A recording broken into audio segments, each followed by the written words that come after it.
আজি 3 দিন আগত নোটিফিকেশন ওলাইছিল মোক মাননীয় মুখ্যমন্ত্ৰী মহোদয় আৰু আমাৰ বিটিআৰৰ চিফ প্ৰমোদ বড়ো ডাঙৰীয়া আৰু আমাৰ অশোক চুকেল ডাঙৰীয়া ধন্যবাদ জনাইছো।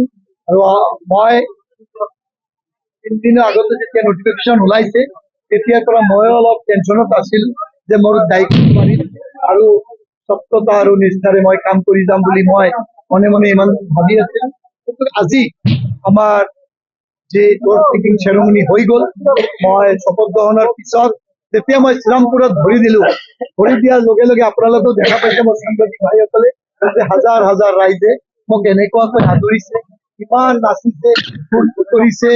তেখেতে আহি পেলাই মোক মই সেইকাৰণে মই ভাবো যে মোৰ আৰু দায়িত্ব বাঢ়িছে। মোৰ বিটিআৰৰ লগে লগে মোৰ শ্ৰীৰামপুৰ সমষ্টিৰ দায়িত্ব আজিৰ পৰা আৰু বাঢ়ি গ'ল। আৰু মই ভাবো যে এবছৰ আমাৰ আৰু আছে। আজি আমাৰ চিফ মহোদয়ে কৈ আছিল 1 বছৰৰ ভিতৰত মই শ্ৰীৰামপুৰ সমষ্টিৰ লগে লগে বিটিআৰৰ গোটেই সব জাতি জনগোষ্ঠীক লৈ মই কাম কৰিম আৰু কৰিম বুলি আশা কৰিছো।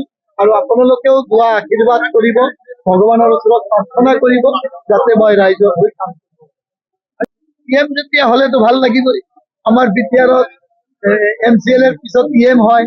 মই ইমান দিন ভাবি আছিলো যে হম কিন্তু আজি ঈশ্বৰ প্ৰভু ভগৱানৰ আশীৰ্বাদত আপোনালোকৰ আশীৰ্বাদত মই এম হৈছো। বহুত ভাল ফিলিং হৈছে, বহুত মানে দায়িত্ব বাঢ়িছে। কথা এইটো দায়িত্ব মই এতিয়া আমাক ডিপাৰ্টমেণ্ট দিয়া নাই, ডিপাৰ্টমেণ্টটো আমাৰ চিফ ছাৰে সিহঁতে মিটিং কৰি হয়তো কালিলৈকে পাই যাম ডিপাৰ্টমেণ্ট। যি ডিপাৰ্টমেণ্টে দিব মই আপোনালোকক এটা ক'ব পাৰো যে কাম কৰা কেপাচিটি নিজৰ ওপৰত ডিপাৰ্টমেণ্ট নিজে বনাই কাম কৰিব পাৰে। মই ভাবো যে আপোনালোকৰ আশীৰ্বাদত মই যি ডিপাৰ্টমেণ্টে দিয়ে মই ভাল কৰি কাম কৰিম। অভিনয় কৰাৰ হেঁপাহ আপুনিও পুহি ৰাখিছে নেকি? আপোনাৰ অভিনয় কৰাৰ অভিজ্ঞতা নাই? কোনো কথা নাই। আপোনাৰ বাবে আহিছে সোণালী সুযোগ। 29 ছেপ্টেম্বৰত দিনৰ 9 বজাৰ পৰা নিশা 8 বজালৈ বলিউড তথা হলিউডৰ চিনেমাৰ বাবে অডিশ্যন হ'বলৈ গৈ আছে গুৱাহাটীৰ কাহিলীপাৰাস্থিত জ্যোতি চিত্ৰবনত। 5 বছৰ বয়সৰ পৰা 17 বছৰ ব্যক্তিয়ে কৰিব পাৰিব অংশগ্ৰহণ। পঞ্জীয়ন হ'ব বিনামূলীয়া, নিৰ্দিষ্ট ৱেবছাইটত কৰিব পাৰিব আবেদন।